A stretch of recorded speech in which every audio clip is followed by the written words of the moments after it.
Assalamualaikum warahmatullahi wabarakatuh. Perkenalkan, nama saya Afiat Mahesa dari kelas 1E, Prodi Pendidikan Bahasa dan Sastra Indonesia, Fakultas Keguruan dan Ilmu Pendidikan, Universitas Mataram. Baik, saya di sini akan menjelaskan tentang definisi berbicara dan menjelaskan tujuan-tujuan berbicara. Baik, menurut saya berbicara itu adalah suatu penyampaian ide, pikiran, dan isi hati kita kepada orang lain dengan menggunakan bahasa lisan sehingga maksud tersebut dapat dipahami oleh orang lain. Itu menurut saya. Banyak sekali arti dari berbicara ini. Para pakar bahasa pun mempunyai pengertian masing-masing tentang berbicara itu. Seperti Sti Slamet tahun 2007 yang menjelaskan bahwa berbicara itu adalah kegiatan mengekspresikan gagasan, perasaan, dan kehendak pembicara yang perlu diungkapkan kepada orang lain dalam bentuk ujaran. Ada juga dari Sabarti Ahdiah tahun 1992 yang mengatakan berbicara itu adalah keterampilan menyampaikan pesan melalui bahasa lisan. Banyak lagi intinya pengertian dari pakar-pakar bahasa lain tentang berbicara itu. Tapi intinya menurut saya berbicara itu mengungkapkan ide kita, pikiran ke orang lain hingga dapat dipahami oleh orang lain. Itu sih menurut saya. Next, saya akan menjelaskan tentang tujuan berbicara. Tujuan-tujuan berbicara menurut Mulyana, tujuan berbicara itu dibagi menjadi 4, yaitu secara sosial, secara ekspresif, secara ritual, dan instrumental. Saya jelaskan satu-satu. Yang pertama, secara sosial. Manusia sebagai makhluk sosial menjadikan berbicara adalah sarana untuk membangun diri sendiri, yaitu konsep diri, eksistensi diri, kelangsungan hidupnya sendiri, memperoleh kebahagiaan, dan menghindari tekanan. Dengan bahasa atau berbicara, manusia dapat menunjukkan siapa dirinya. Orang yang tidak berkomunikasi atau yang jarang berbicara cenderung tidak memahami siapa diri sesungguhnya dan bagaimana perannya sebagai makhluk sosial.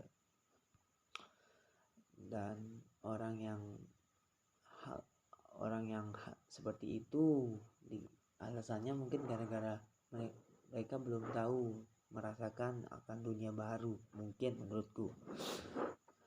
Tapi ini menurut Guy Hobart Mead mengatakan setiap manusia mengembangkan konsep dirinya melalui interaksi. Nah, dan kalau tidak ada interaksi atau dengan orang lain, kita tidak bisa mengembangkan diri kita. Konsep diri kita tidak akan berkembang jika tidak ada interaksi. Selain itu,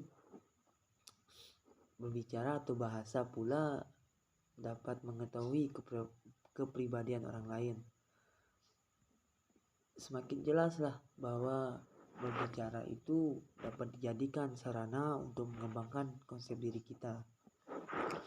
Eksistensi diri itu adalah wujud diri kita. Dalam tujuan berbicara secara sosial, ini sangat diperlukan juga eksistensi diri. Di sana kita mulai bisa aktif lah dalam berbicara dan bicara kita semakin baik gitu, karena sosial kan. Dan ketiga tadi, keberlangsungan hidup. Kita ini kan makhluk sosial, kita ini butuh orang lain. Jika tidak ada interaksi, bagaimana kita bisa saling membantu? Nah, itu sajalah keberlangsungan hidup menurut saya. Karena interaksi tanpa berbicara, tanpa komunikasi yang jelas, tidak akan ada terjadi interaksi menurut saya. Dan dari kebahagiaan, nah dari ketiganya, jika salah satu ketiga yang tadi saya bilang tadi itu tidak ada, mungkin kebahagiaannya akan kurang mungkin. Itu saja mungkin dari tujuan secara sosial menurut saya. Tujuan berbicara secara ekspresif. Ekspresi. Dari kata itu ekspresi. Ekspresi kita, perasaan kita dalam berbicara itu juga penting kepada orang lain. Ekspresi kita dalam bentuk bahasa itu dapat terwujud dengan kata-kata penuh kasih sayang dengan mengelus rambutnya, atau rasa empati kepada orang lain dengan cara membantunya, terus rasa bahagia sudah mendapatkan dia pacar gitu, dengan cara memberikan dia bunga gitu. Itu ekspresi-ekspresi dalam berbicara, dan rasa empati juga itu kepada orang lain. Dan tujuan ekspresi berbicara juga sebagai alat untuk menyampaikan perasaan-perasaan kita. Intinya ekspresif. Tujuan berbicara itu ekspresif, ya jelas itu menyampaikan perasaan-perasaan kita dengan berbicara gitu. Oke, kita next langsung ke ketiga, tujuan berbicara secara ritual. Ini kegiatan-kegiatan ritual seperti kegiatan ritual sering menggunakan bahasa sebagai media untuk menyampaikan pesan-pesan ritual kepada penganutnya. Misalkan kita ini agama Islam, yaitu dengan berdoa. Kita akan berdoa itu adalah menggunakan bahasa kita sendiri sebagai media media penyampaian kan. Kita berdoa, agama-agama lain juga berdoa dengan bahasa mereka sendiri. Dari sanalah kita tahu bahwa berbicara atau bahasa sangat diperlukan juga dalam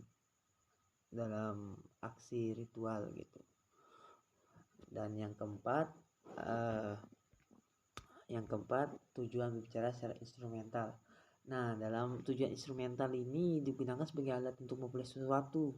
Sesuatunya di sini dapat berupa pekerjaan, jabatan, atau hal-hal lainnya. Memang kegiatan berbicara ini tidak tampak kaitan khusus antara pesan yang ada di dalamnya dengan tujuan yang diharapkan dari komunikasi tersebut. Maksudnya itu misalkan ada cowok gitu ingin dekat sama cewek ini, tapi dia nggak bilang langsung nembak atau gimana gitu. Dia dengan cara-cara friendly, ngebantu, kasih perhatian yang lebih kepada dia. Itu berbicara secara instrumental menurut saya. Dan kalau menurut saya dari tujuan-tujuan berbicara ini semua harus kita bisa lah gitu. Mungkin ini saja dari saya. Jika ada salah kata dan salah bahasa mohon dimaafkan. Sekian, assalamualaikum warahmatullahi wabarakatuh.